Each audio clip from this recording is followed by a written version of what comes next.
Hello,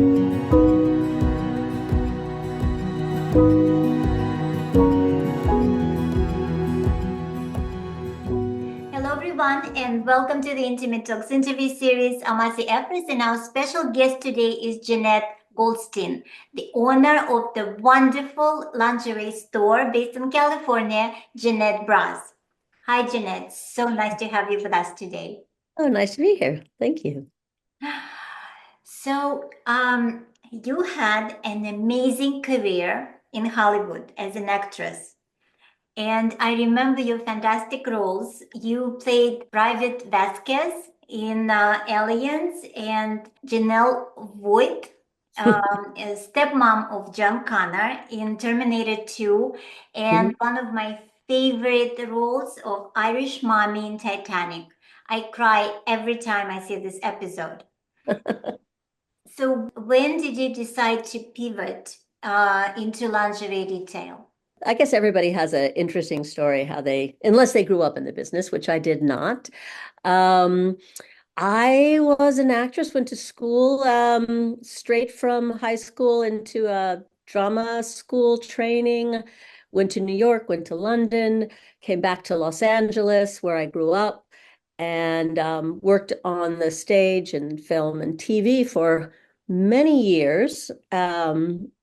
And was very fortunate, to be able to work. Any artist is fortunate if they can make their living, just barely, whatever, in doing their art. And I, in that time, I had three kids, and what else was going on? So I guess I was. Let me see. This has been 20 some years. I was in my 40s, and I was. It's interesting to say. I was becoming kind of bored with what I was being asked to do. Unfortunately, as a woman in Hollywood, the roles begin to get narrow and narrower. The opportunities, unless of course you became a fabulous star, but most most artists, kind of land somewhere in the middle. And I was working with interesting people, but it sort of just wasn't enough creatively for me. Also, again, I said I had three kids and I was looking for another source of income. I was writing and directing and doing things like that. And my husband, who I had just gotten married to, is an artist, painter. Mhm. Um, Very similar trajectory of career. Um, and I was actually I went to London and I saw this was in 2008. Yes. And I saw this store, Bravissimo. And I had always had problems finding a bra that fit because I was always small rib cage, large bust, which seemed to be this category that was completely invisible. I Yes. mean, it's insane. It was your typical, if you want to call it hourglass, the ideal, whatever, ideals, change in fashion constantly. However, this is what I was born with. And so were all the women in my family, have a little rib cage, full bust. And there was nothing, there was nothing. Beyond a double D, this is in the United States. Then you went up to, 40, it jumped. And I was basically back when I was a teenager, I don't know what I was, but I would look for the smallest band and the largest cup I could find, which basically was a 34C. And then a double D jumped up to 40 band, Mm. which, so like most women, before the advent of full bust, especially in the United States, we just made do and felt that we were the problem. Our bodies were the problem. You were always falling out of your cup and all of that. Um, but when I was in London, I saw this store, Bravissimo, and I went there, I got fitted. I couldn't believe that it fit and they were so beautiful. And the main thing was there were these lines that you couldn't find in the United States. I mean, not in a store. There was very little online at that point. Um, and I mean, I guess online was just starting. And I went back, I bought as many bras as I could, and I just went and I was like, oh my God, I wish they'd opened up in the United States. Somebody should do this. I wish somebody. And then my husband just said, why don't we do it? Which was an offhanded comment by somebody who's never run a business. But I just thought, huh, wonder how. And so it was just my sort of determination. But I very specifically wanted to open a store that was D and above. Mhm. And in the United States at that time, there was no one. I'm not sure about Canada. I don't even know, but I was told, oh, no, no, no, you're going to miss out on A, B, and C and all the, normal side, all of that sort of stuff. And it was just like, no, I want to do what I know. I want to provide for those of us. There was one point, my slogan was for the overdeveloped and underserved. And, when they say, what is a hole in the market? What did you find? To me, it was just so glaringly obvious. It's interesting. And I was just like, okay, I need a bra. That's basically how I was, it's all about me. So anyway, but it was, basically do what you know. And what I knew as a busty woman, but small, but not, I was not going into plus size. I mean, actually, when I started out, I mirrored exactly what Bravissimo did, which they still do, is 30 to 38. Right. And I had said, well, you know what? Plus size, I was like, I don't know much about it. I'm sure everyone's happy with Lane Bryant, whatever. Until I had women coming in saying, I do not like their bras. Oh, please, can you find us something that's plus size? And then I discovered, Elomi. I was already importing Evedon, and then lovely Freddie, told me about Elomi. And again, what I did was I was like, you know what? I don't like beige. I cannot stand beige. I do not see the idea that your underwear has to match the color of your flesh. Mhm. Who made that rule up? So I was like, that's fine. You know what? I'm only going to buy the bright colors. And at that point, people weren't buying the bright colors in the United States. And then I said, look, everybody else has beige. Nordstrom's has, I don't need to compete with them. And Mhm. if somebody wants beige, that's fine. I could show you go over it. That's fine. I want to do. So I started just kind of staking out a certain territory of a place that I wanted to shop. I wanted to specialize, go deeper in the things that were not as available, and to form almost like a club of other women who I figured I had guessed that they were like me. I would go anywhere. I wasn't going to go all the way to London because I thought, oh my God, that's way too far. But I did know a lot of women who saved up every year when they stopped in London. They would stop in London, buy their bras at, let's say it was at Rigby and Peller, and come back. And I was like, that's ridiculous. That's ridiculous. Why is this going on? And there were certain things people said, oh no, American women won't pay that. Oh no, America, no one will do that. Oh no, and I'm kind of hard-headed, and I was like, I don't know. I think they will. I would.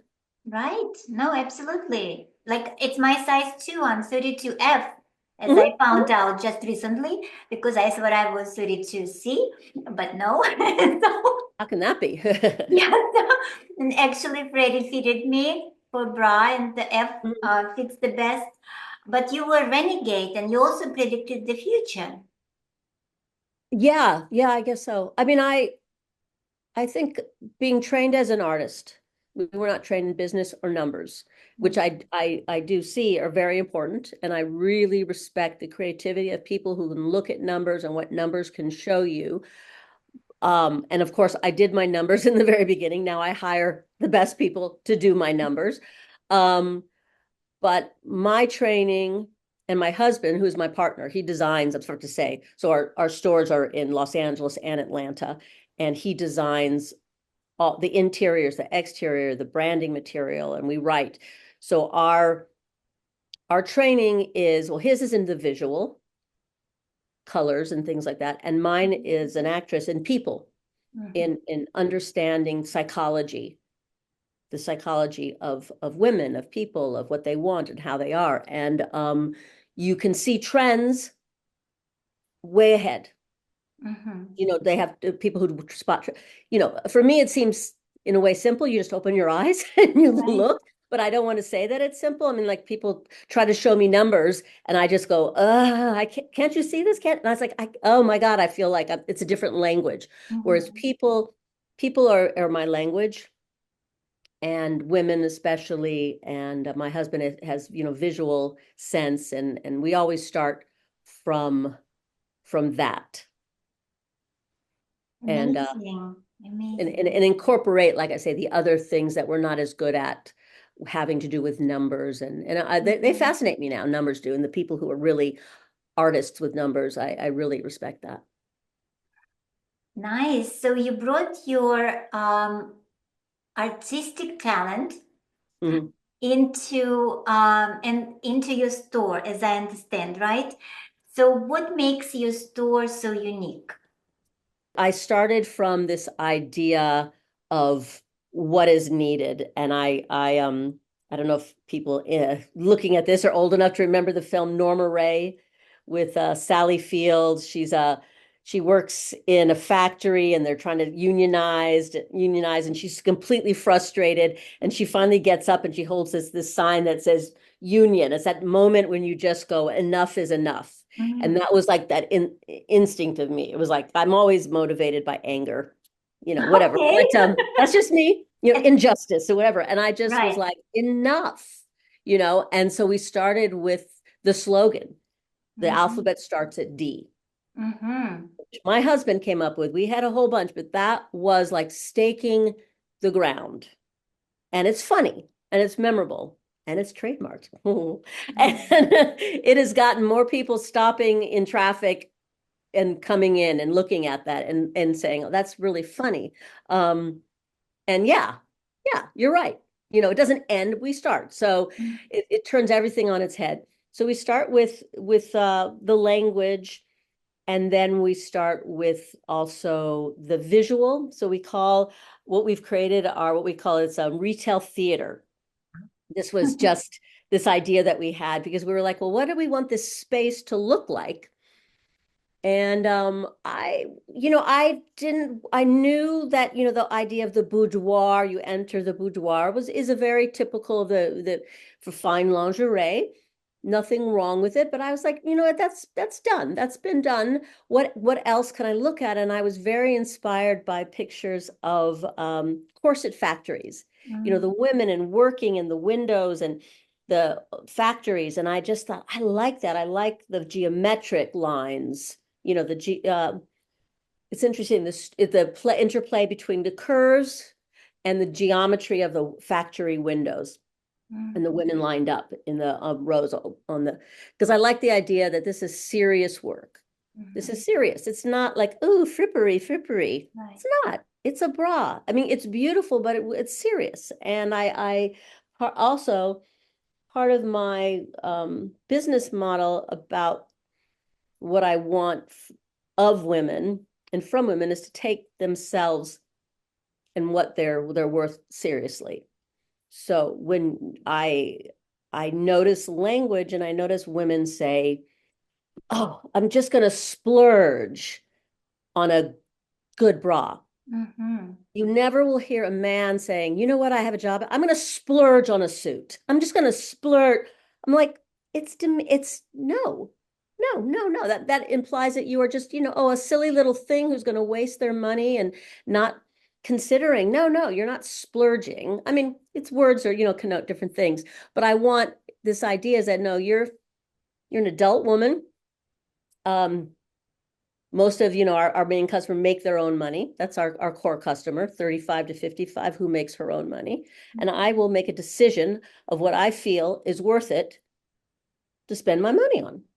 Mm-hmm. No judgment. If you feel like, a gorgeous purse is of value, but again, back to my core customer, if you have a heavier bust, that's more of value. You have very large, you have bad eyesight. I used to say my husband, I only recently paid money for some nice glasses because I have to wear them now, but he had to wear them since he was 6.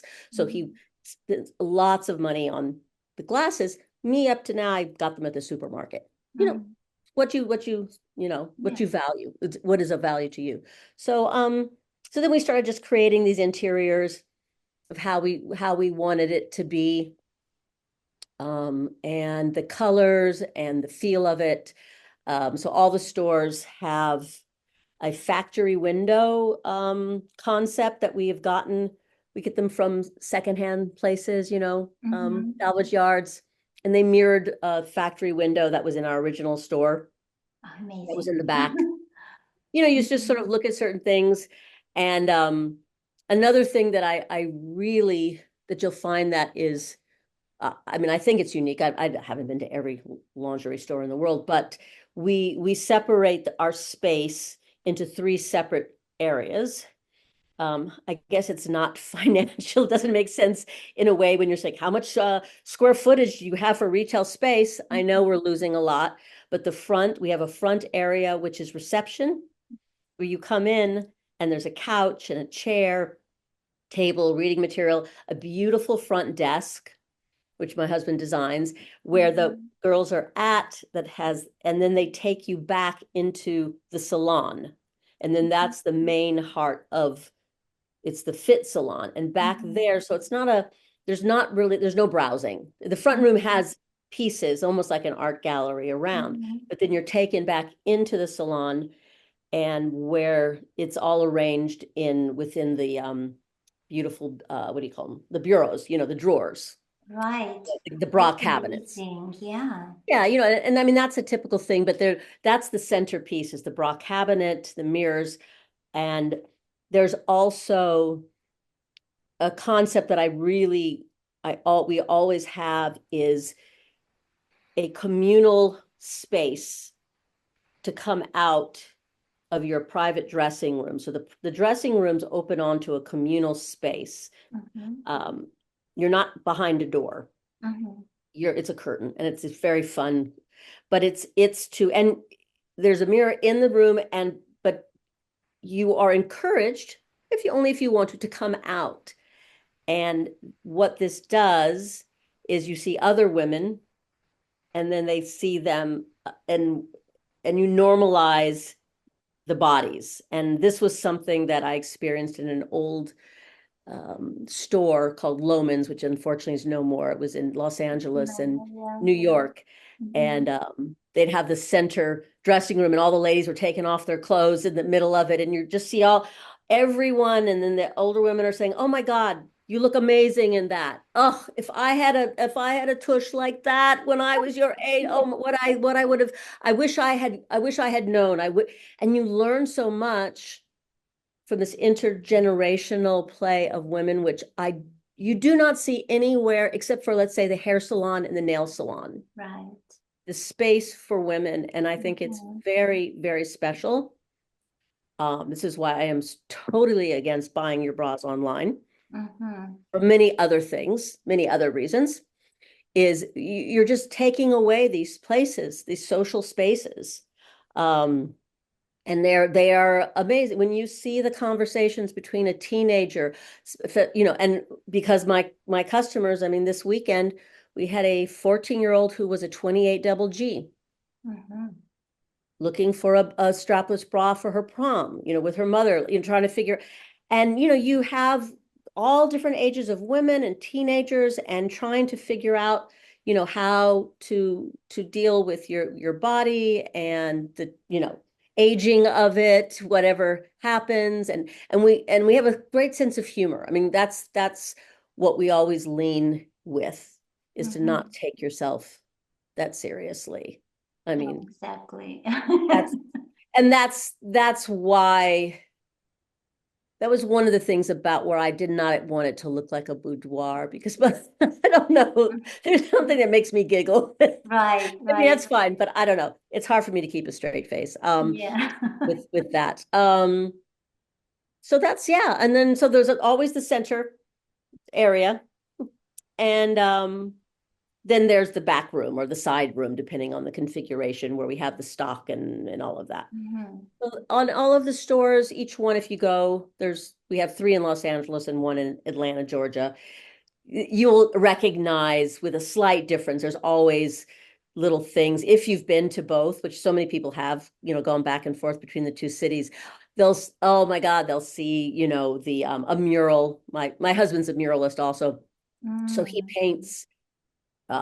There's certain things you can notice, like the graph. I used to use graph paper when we first started. I didn't have a POS system. I had Mhm. old-fashioned graph paper that I got at a Mhm. yard sale, and I finally was convinced to get a point of sale system, which I did. But we turned that old graph paper, which was gorgeous, into a mural on each store. There's a bit of it you could Mm. see something back and forth, and I don't know.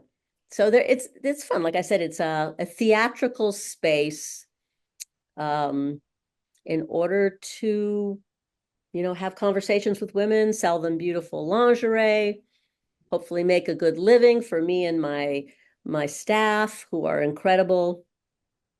Um, and I don't know.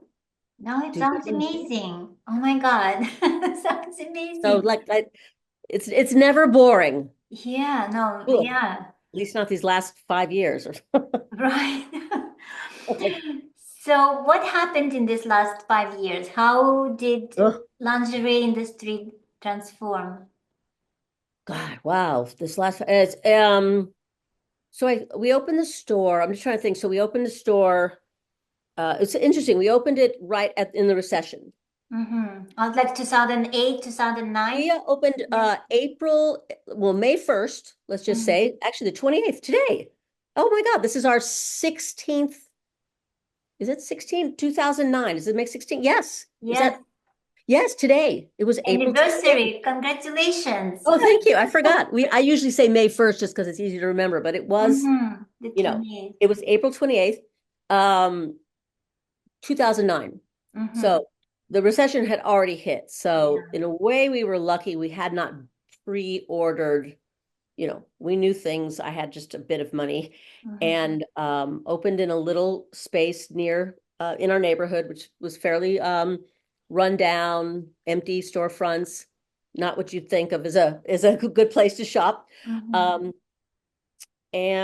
but the rent was very reasonable.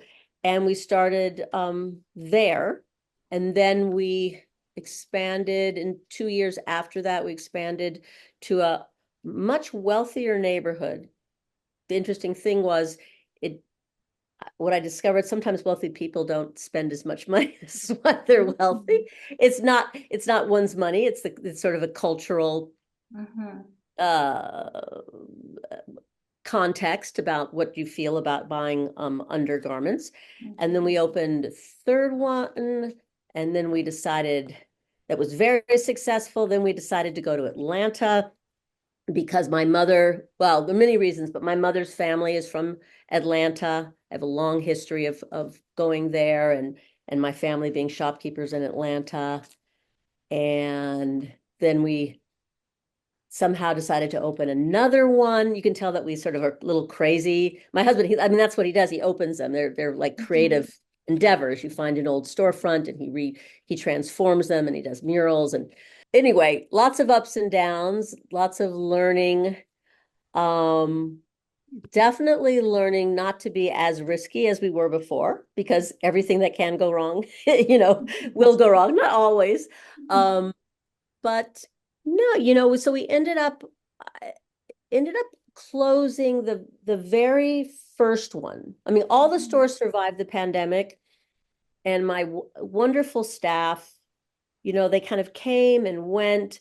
The good thing about the pandemic, which went to our benefit, is that the age of our staff increased. We got a lot of women who quit their like corporate jobs and were like, you know what, life is too short. I want to go and work somewhere that Right. does something that I really Probably like. period of realization. You know? Yeah, and so we went from, which is retail, which a lot is younger, it usually skews at younger women, Mm-hmm. just completely reversed, completely reversed. I mean, we still have younger women, but it was amazing how we had so many women in, the 60s, the 50s, the 40s, Mm-hmm. and that most of them had been former clients. It's interesting. I'm just trying to think. Um, so we developed, over 16 years. I mean, especially since we made the decision to scale the business and not just keep Mm-hmm. one location and maybe make it larger. I mean, that's definitely was, Mhm. we were thinking about that. But again, it went back to, we really enjoy the creativity of opening new stores, whether that's a good thing or a bad thing. We just love that, you know?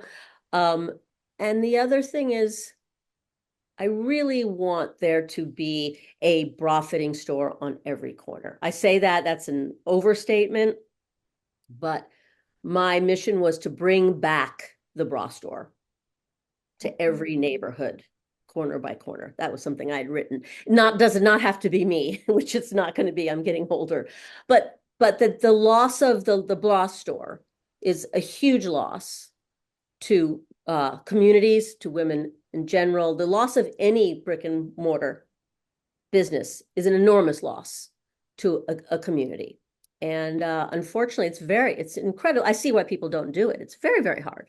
It's Mhm. incredibly hard. You know, you're not making tons of money and all of this. It's, you know, and it's difficult, but it's definitely important. So that's so now we have, I guess at our height, we had 6 stores, and then we looked at it and we slimmed down. So now we have 3 really strong stores in Los Angeles. We didn't need the Mhm. 4th one. That was, and then in Atlanta, we decided just to focus on our original store, which is fantastic. Mhm. And it's in a wonderful part of Atlanta. And we feel good now going into or continuing into this period of, you know, upheaval. And I guess retail is always hard, but Right. now we're in a very strong, much stronger position, being leaner. And so Mhm. everybody feels good about where we are right now. Wonderful. Yeah. And another interesting thing about your store, you made a decision not to sell online, right? Mhm. And what was the thinking process behind it? So we built this online store, and every night I would go back. I'd be afraid somebody would buy something if I'd already sold. It was so much. And after I said, okay, I'm going to do it for a year. And I did it for a year. And I was like, nope, It my didn't my work. instinct was right. Yeah. You know, I just it's a lot. I mean, I've listened to a lot of my co-store owners. I mean, it's another business, and you have to really concentrate on it. You have to develop it. You have to have your staff. I mean, Mhm. and we don't have the time or the manpower. We put that extra energy into reaching out to our clients and calling them and having us call that this is Mhm. better service for you. I don't want to say we don't have a website with a constantly changing product. That's where Mhm. sometimes people are confused when I say we don't sell online. The website is beautiful. Again, it's designed Mhm. by my husband. Mhm. And there is the part where we upload all the new products and where it's at, and you can make an appointment, and you just can't click and buy. You Mhm. So everything is constantly refreshed, and of course, you know, we have Mhm. social media and all, but there's just not a clicking and buying. You have to, I'm sorry, interact with a real human being. Oh, that's wonderful. You know, I know you can't, you know, drunkenly buy it, you know, at 2 in the morning, Right.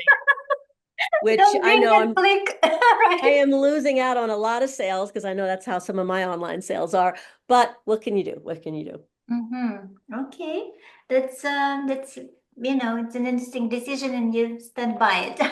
You can Well, contact there me. are also this question of returns, especially when somebody No, buys a bra and those specific sizes, the large cup, the plus sizes, it's difficult. The returns are very, very extensive.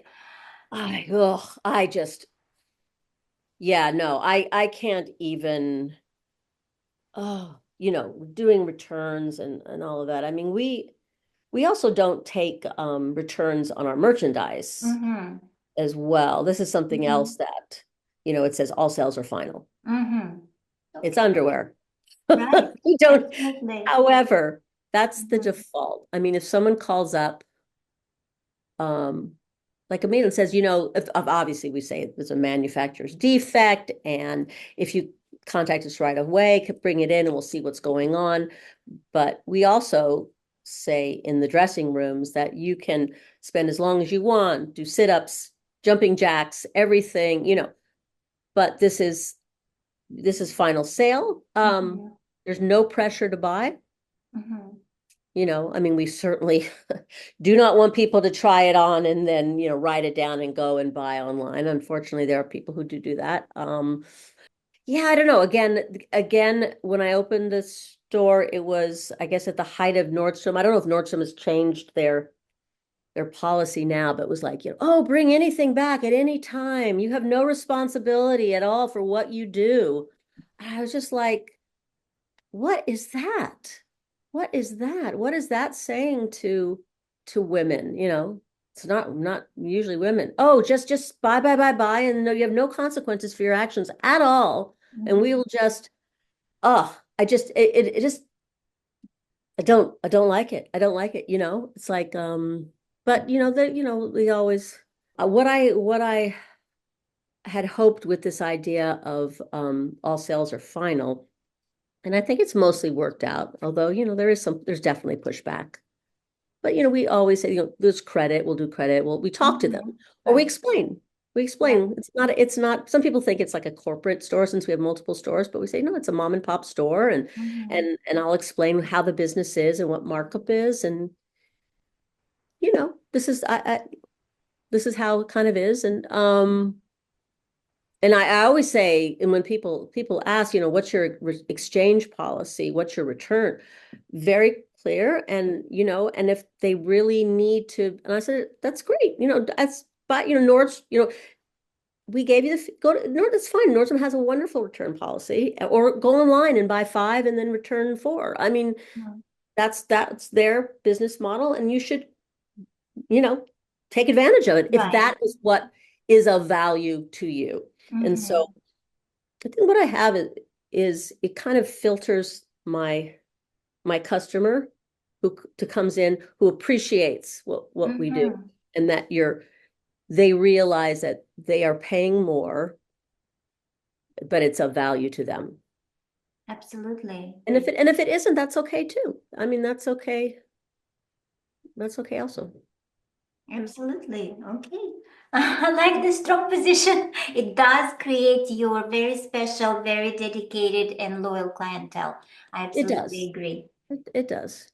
Yeah. Yeah. Like I said, there is, we get pushback and we get different things, but yeah, that's just kind of, you make a decision and then you go, that's the kind of store I want to have. So yeah, okay. Sounds amazing. So what advice would you give to someone who is considering opening their own lingerie store? One thing is that when you first open it, you're doing everything. I mean, everybody knows that. I mean, if you have a partner, some people's, they do it with a sister who does the business, more of the numbers, and you do, but at first you're going to be doing everything. But part of my advice would be, at a certain point, you need to be able to work again on your business and not in your business, is the cliche, is to figure out when to delegate, when to add someone else on. I feel it's like surfing. I don't know if anybody surfs, like a long time ago, where you catch a wave, you can't wait for the wave to come. If you paddle out too soon, it's going to crash on you. Too late, you miss it. But you've got to look for that opportunity to bring someone on so you can slowly focus on the things that you do really well, where you add the most value. Because if it's just you all the time, unless you want it to be just you and you want to work on it 7 days a week and it's all you, and then that gives you love that, then that's good. But if you want to be able to enjoy the things you enjoy and pass off, you've got to make that step where you take the things that are in your head. This is the one thing that I learned, and put them down on paper on some system. And that is that is an enormous thing to do, because there's so much is in your head. Whenever you just think, well, that's just how I do it. Well, let me do it. Then you go, oh shoot, that's not on paper. And you're like, I've got to, you do. So that was something that really I would tell somebody, what to imagine. What if you somehow, I used to say was hit by a bus, but then somebody said, "Oh, that's so dark. That's so dark." They said, "What if you won the lottery and went away?" Right. What would happen? Mm-hmm. How would your, how, so that's always how I think, like, I can't be everything in all things. I mean, I still haven't, like, we have no one else can design the stores or write the copy. I mean, me and my husband do the marketing, Mm-hmm. and we've never let go of that. We've never had someone write for us or do the marketing or do the design or any of that. That's, and that's really, we're holding on. I mean, I know some people are great at finances, and that would be so hard for them to trust somebody. And I was like, take it, take it. Mm-hmm.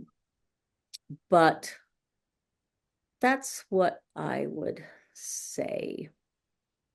That's a fantastic advice. No, that's amazing advice. I absolutely agree.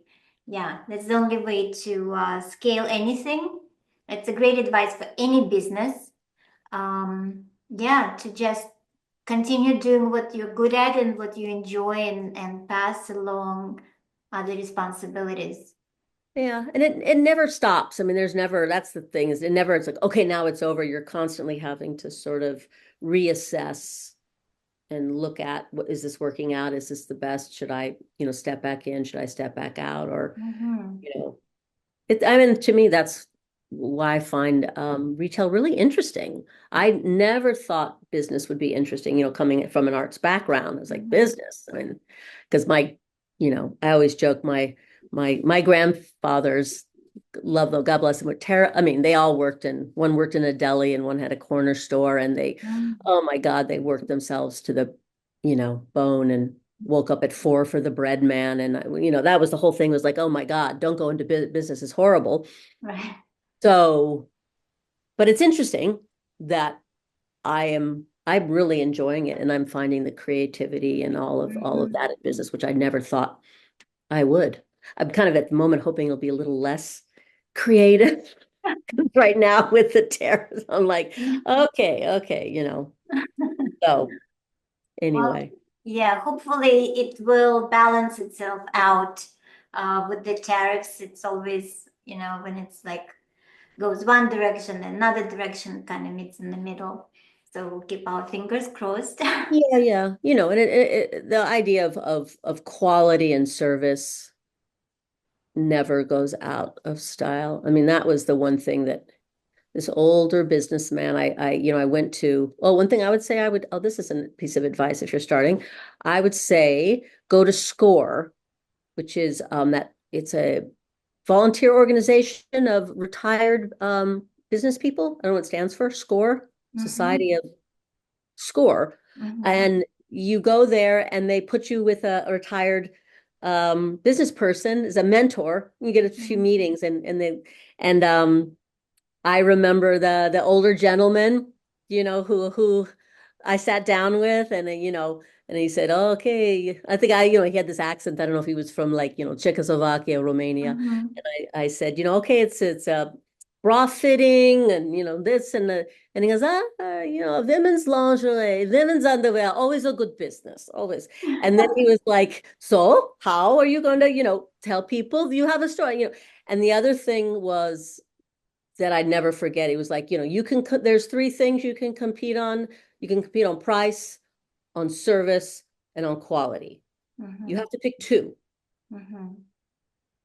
Pick Right. two. You Right. can't have 3. Right. It's so funny because I was in England, and I was in it was John Lewis, the department store, John Lewis or something. Mm-hmm. Mm-hmm. And it had on the door, nobody will underbeat us on price, service, or quality. And I remember just being shocked at that. And I was like, huh, huh. I don't know about, I Right. don't know what they know, but and you just choose. And so it was like, no, it's service and quality.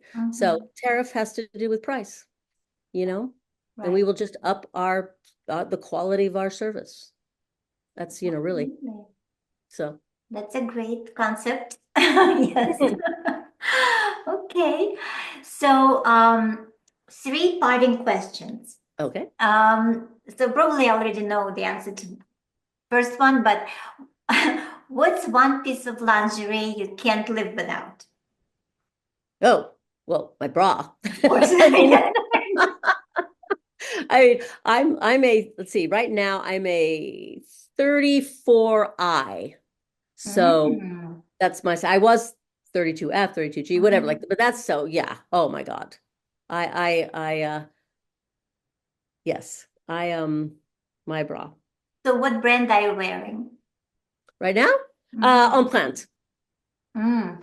Yeah, yeah, Nice. I'm wearing that. So I personally, I do not like wireless. I either wear the bra, and if I don't want to wear it at home, I don't wear a bra. I mean, inside. Mhm. I Right. I'm not a wireless person, so it's either the best or nothing. Right. Okay. So, what's one myth about bras or bodies you'd love to see disappear forever? Oh, oh, oh, oh. God, there's so many. Oh, so many, right? Okay, I'll give you one about a bra. The one I'll give you two. One about body, one about the bra is that underwire is inherently uncomfortable. Mm. I mean, you would never buy a cheap bra with bad doesn't fit with it's going to be uncomfortable. Whoever buys a pair of cheap sandals that don't fit and Mm-hmm. they hurt, and then you go, well, that's it. I'm not wearing shoes anymore. Right. I just don't work. Shoes don't work for me. Shoes are just Mm-hmm. such, I'm like, my God, just think of a bra as a, and then body wise, it's just the the idea of back fat, armpit fat, all these different Mm-hmm. ways. I'm waiting for like wrist fats for, the new wristwatch that doesn't give you wrist fat or oh my God, I know how to say the word back fat in every language, I believe. Oh, wow. Well, we all have back fat, no matter how much you want to hide it or not So talk about I it. don't know. I don't know Yeah. how you're supposed to like have fat on your body, but it remove it just from your back. Right, right. Nothing on the back. But Yes. this back, yeah. Oh my God. Okay. Yeah, I saw a picture. I was always kind of not feeling amazing about my back fat. Then I saw a picture of me when I was 1 year old, and I have already back then I had boobs and this back fat. So I said, okay, that's just me, back fat and all. It shows that you're alive. I mean, I don't know. It's the cure I always say is the cure to back fat is to wear a looser shirt. That's Yeah, yeah. Or maybe better that's bra, or looser shirt. wear a better bra and Right. slightly size up a little bit. Wear Yeah, a shirt that yeah. Exactly. And the last one. fits. What's something unexpected that always makes you smile in your stores? Hmm. Well, I don't know if it's unexpected.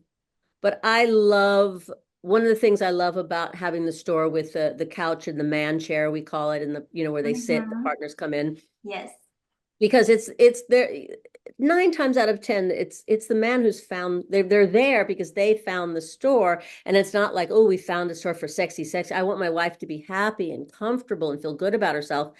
And the conversations I have with their partners, Mm. they are so loving and they love their wives, and they're just so much kinder to their And wives it, and than we yeah, are to ourselves. yeah, and it's men Oh, who actually brought their wives to your store. That's amazing. oh, absolutely. Oh, wow. Absolutely. They're the ones who found so many times. They're just thinking, or they heard it on the ad on the radio, or they seen Mm-hmm. the ad, the outfit starts to, oh my God, my wife's, and they'll look it up, and they'll send her, because also they don't have the bra trauma. Like, they didn't go as a teenager who developed early, and they just can't Mm-hmm. understand, like, well, what's the problem? Right. Just go get a what, and they don't understand how fraught it is. So with that sort of like naivete, Mm-hmm. they're able to go, they buy a gift certificate, or they say, hey, we're going to go, and then there's a nice place for them to sit, and then Mm-hmm. they are always fascinated in the engineering the object and the Mhm. lace and other, oh my Mhm. God, I had no idea what it does. And as Canterly, you know, they're just I've had the best conversations with the partners who are sitting in the front. I love it. Oh my God. This is something I did not know. I had no idea that men like find bra fitting stores for women. That's amazing. Heads off to them. Well, because Wow. it's engineering, and they Yeah. love the idea of engineer how it works, and then Mm-hmm. I'll show them the different laces and how it they're fascinated. I mean, actually, I find that incredibly. I don't come from a manufacturing, background anyway, but I'm now that I've learned about the Mm-hmm. sewing and the attention, the threads and the different laces, and I love the history of fabrics and lingerie Mm-hmm. and the different houses and to me, Yeah. I love that. Mm-hmm. Oh, fantastic. Well, Jeanette, thank you so much for Oh, this thank you. amazing conversation. I've learned a lot. So many things I didn't know. And thank you for sharing your amazing history and all your fantastic concepts that you brought into lingerie retail and your stores. And best of luck with everything. Oh, thank you, Asi. Thank you. Thank you. Bye.